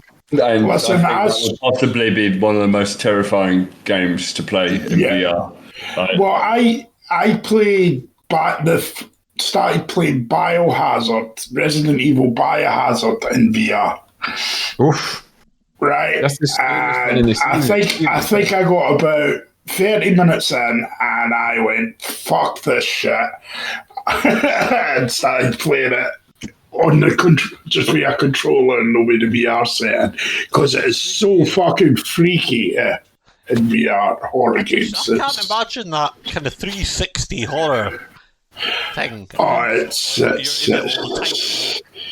well, with the first PSVR, you could only turn to a certain bit and it would cut out. But with the PSVR 2, you've now got like what the Quest has got. You can turn right round. But I couldn't. I'm not after my brief experience with Biohazard in the first PlayStation VR. Never again. Never play a horror game in VR. I don't have a PSVR 2. I might get on console, but on normal big screen, but not in VR. No. What about you, Dunk? Is this your kind of game? I haven't got a computer to run VR. What are you fucking talking about? You'll blow his fucking house up if you tried to run VR. That's probably true, yeah. But And yeah, I'm not a complete glutton for punishment. I will not be playing horror games in VR. Fuck that noise. Sorry, Pook. Challenge accepted. It would be funny to VR headset. Now that would be a video for the YouTube filming someone playing a horror game on VR. Yeah. Who's got a VR headset? John, I have one of the old Oculus ones, like one of the first ones. I've got a Meta makes me feel Quest as ill. well, but I don't know how you capture gameplay of Meta Quest. The Okay, Oculus. yeah. I don't know how you get off the Oculus. But Andy, you've got the new PlayStation, the new PC. You know, we just need to sort you out with a VR rig. Well, I could borrow one off of my brother and play it maybe, but do you know what makes me feel ill on it is like I get this weird motion sickness feeling when you're moving your character about in VR, right? You're moving your character about in the game, but you're not moving your feet. And everything, like all of your other senses pick up on like the sound changing as you move. Obviously, your character's moving through an area, so everything's moving around you, but your feet are completely still on the ground. Yeah, and it gives me this horrible feeling. Then I'll just be in the room with a bucket. You'd be sick in it. Get on with it, you pussy. My brother said something similar. He's like, I'll come try it in small doses. Yeah. But I was like, fuck, it's a whole lot of money for something that's going to make me vomit. 2025 offering of Aliens on console. Aliens. So on the 30th. Yes. Last one we have this month is one that Nick pointed out to me. This one's called Final Fantasy Tactics: The Iveless Chronicles. Again? What platform? It's all platforms. Yeah. All platforms. Has this not been remade about fucking 20 times? No, This is a remake of an old one. It's a remake of an old one, and don't go like this. It's from 1997. But regarded but yeah, as the best games ever. Was this not remade for the PS4? No. They did there's was. like a good few Final Fantasy tactic games. But this is I like them.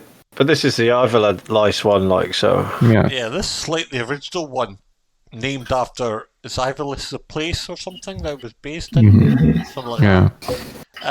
The ones on PS4 were like partial spin-off type things. They weren't the actual game, if that makes sense. Mm-hmm. These turn-based tactical games can be a lot of fun once you get into them. They can be a bit difficult to get into, but once you're in it, it's a lot of fun. Same with like... it's quite good. I wonder if it would be like something I'd enjoy on the Switch as well. Yeah. Alright. It's beautifully enhanced graphics, but I don't know about that. All they've done is put like a kind of filter on the pixel art, and the pixel art was really nice. Well, they haven't done a Final Fantasy VII remake of it. Like they've just literally enhanced it to modern kind of graphics from what it is to try and give it the same sense of what it was back in '97. So yeah, I would hope there's some sort of like options setting where you could change it to be like the old school pixel graphics. You know, I had a lot of good times sitting with my brother and friends playing this on, I think it was at PS1 or something, like renting this shit out of Blockbuster at the time. PS1, yeah. Dating yourself there, boy. I know, right? Yeah, I'm old. But they're fun once you get into them. I think it is a very niche kind of thing, the tactic stuff. But if you find yourself playing even the likes of the more recent, like Baldur's Gate or Divinity Original Sin, and you really enjoyed the combat, this is kind of just like a combat-only focused sort of thing. The story is usually told through cutscenes and text box, and which is fine. Set in the Final Fantasy universe of like, you know, chocobos, mana, all that sort of thing, like so. So you've got that nice art, and you've got the beautiful RPG music that goes with that. Yeah. Well, by 2011, it sold 2.4 million worldwide. I mean, that's Yes, I don't know. It'll get you there. Yeah, and then it was also there was different ones like you said. There was Final Fantasy Tactics: The War of the Lions, 2007. A bunch of them. It was like even a Game Boy one. Yeah, they just kept rolling with those ones. It's like that's what they do with Final Fantasy. They make a spin-off, and if it hits, then they stick with it. Well, they made it the same year as Final Fantasy VII, like so. Obviously, it's a different kind of dev and that, like, but still Square Enix. But it's like, you know, they made it like the same year as that. Like Tactics, kind of like on the Final Fantasy like kind of train, but it's like kind of each one is kind of separate in its own kind of story, right? And that sort of It's a sub-series. yeah. But if you like Final Fantasy and these type of games with slightly better graphics, you'll enjoy it. Which I don't. And that's $39.99. That's 40 bananas, and it's out on the 30th. I'd rather play a simulator. Well, they're doing that this week, mate. So you prayers have been answered. So. And we're getting you the next Biohazard shit your pants simulator. Yeah. That's what it should Silent call. Hill F.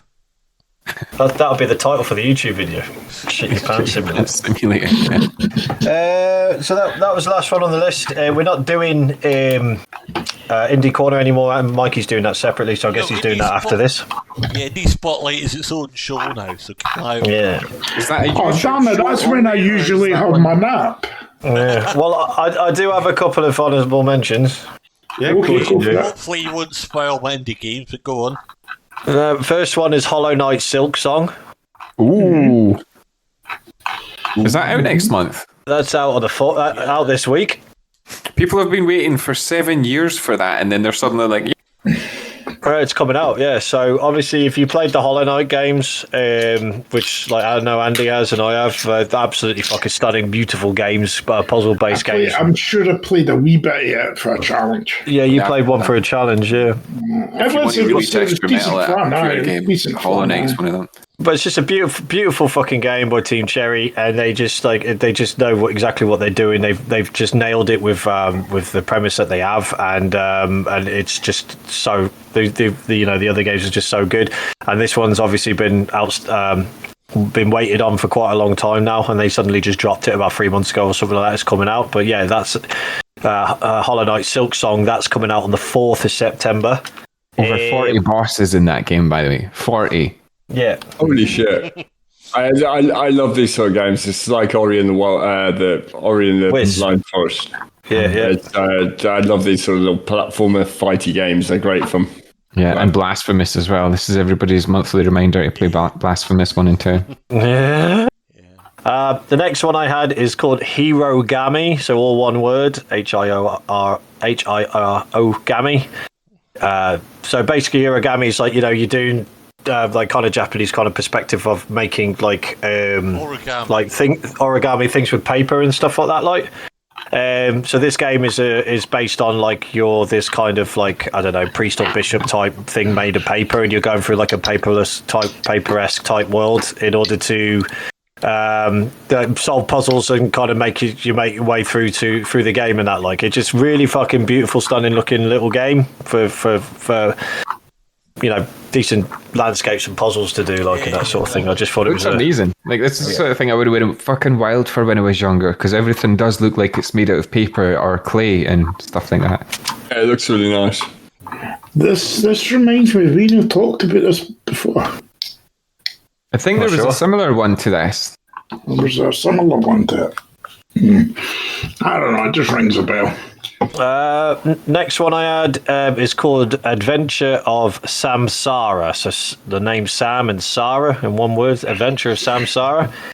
So this one, I know it's coming out on Steam. It's got a bit of violence in it and stuff like that. But it's like a beautiful looking little game. But an Atari game, John. Atari game. It looks like game. Prince of Persia, the original Prince of Persia. The original earlier one, so it's like pixel art kind of thing. Maybe a little bit more fidelity than that, but it looks like that. Yeah, it's published by Atari. So it's like classic gameplay, deeply connected world, nice narrative it has as well. And basically you've got to become a champion throughout the multiverse and transverse your way through each levels and stuff like that. But that looks fun. But it does look like a really old, for the old school people and that sort of thing. It's a beautiful Metroidvania. I'm all over it. It reminds me of the platformers I played on the Spectrum back in the day. You've ever played Dizzy the Egg?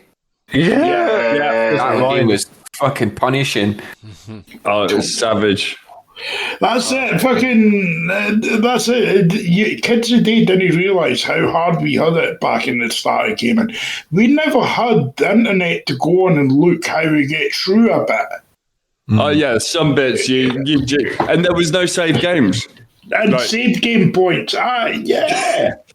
I remember a Pink Panther game made me cry when I was younger because that's one part of it. Well, I broke my first Mega Drive controller with Echo the Dolphin. Echo the Dolphin. Yeah, that was like a fucking horror game. I swear to God, I was going to mention that. I was like, what the fuck do I do? That game fucking changed people, man. I think And I completed it once. I mean, you see the wheel. It was like I think it was about an 8-hour slog or something. It was painful. No, I got lost all the time. What I was doing.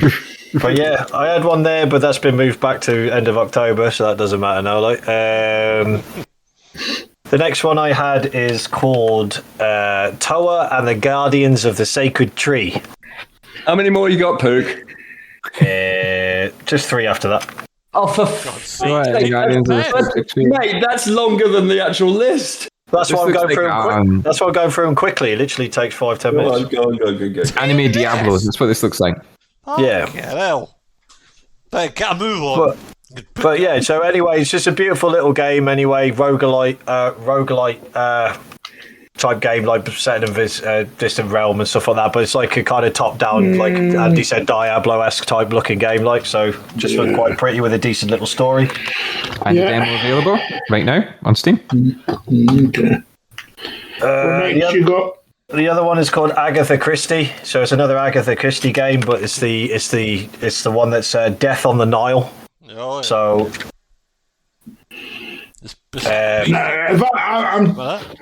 is it called Death on the Nile? It's called Death on the Nile. So Agatha Christie games are like a lot of people. I know I've got a good mate, Sharky, on Twitch. He plays all the Agatha Christie games. I'd like a nice Sunday morning, just sat there watching him, sometimes playing them and doing all the puzzles and stuff with him and his mate.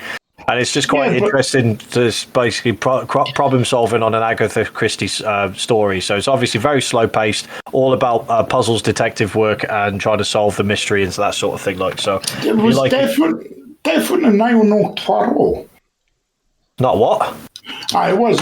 You play as Poirot, or however you pronounce it. Yeah. It's like I think it's like. So if you've read the book, and you've seen the films or the TV series, you know who the killer is. Yeah.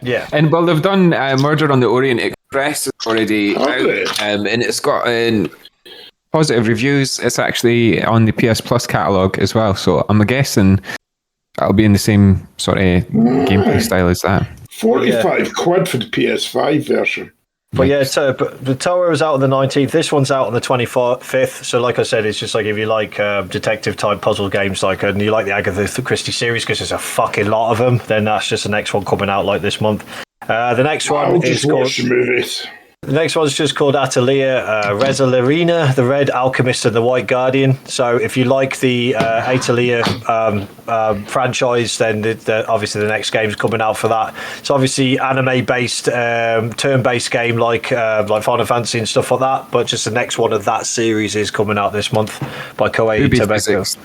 Yeah, Booby Physics and Tecmo by Koei Tecmo Games, and that one's coming out on the 25th. And then just the last one quickly is called Sworn. So one word, Sworn. And it's a beautiful little fucking game that made by Windwalk Games. So basically top down again, Diablo looking game. And I was going to ask Andy if he was interested in this one because it's a co-op game as well. So, but it's like a top down magic mystery swords and shields sort of thing. Dark fantasy. Yeah, set in Camelot and that sort of thing. It's Arthur's corrupted and his Knights of the Round Table are all fucked. You've got to go and try and fucking figure out what the fuck's going on with that. And it's 1 to 4 player co-op, and it's like a top-down kind of Diablo-esque type looking game. So I was going to see if guys were interested in playing that. But it does look quite. Graphics look really good for the type of game it is. So I thought it was worth it. Free to play until the first. It's free to play for the next. And it's early access, so if you buy it now, you can play it before it's finished. But that's published by Team 17, developed by Windwalk Games, and that's out on the 6th. So, and that's me. Here we go. I might just add that to my I might have a good blast of that tomorrow. It does look quite good, doesn't it? So give me a shout down, because I'll probably join you, because it's meant to be like Hades, but co-op. Well, I'm back at work, you fuckers. So wait to the, and then I'm going to the cinema in the evening, so I can't join you. Never mind. What do you want to watch? Oh, damn, that's a shame. What? Sorry, I tuned out there and then tuned back in there at the wrong point. But yeah, just let me know when if and when you play it and if it's any good, because then maybe pick it up if it's decent bananas. Decent bananas. Yeah, man. But that's me anyway. Cool, right. Well, I think we are out of things to mention of this month. So it's time to say goodbye. Yeah.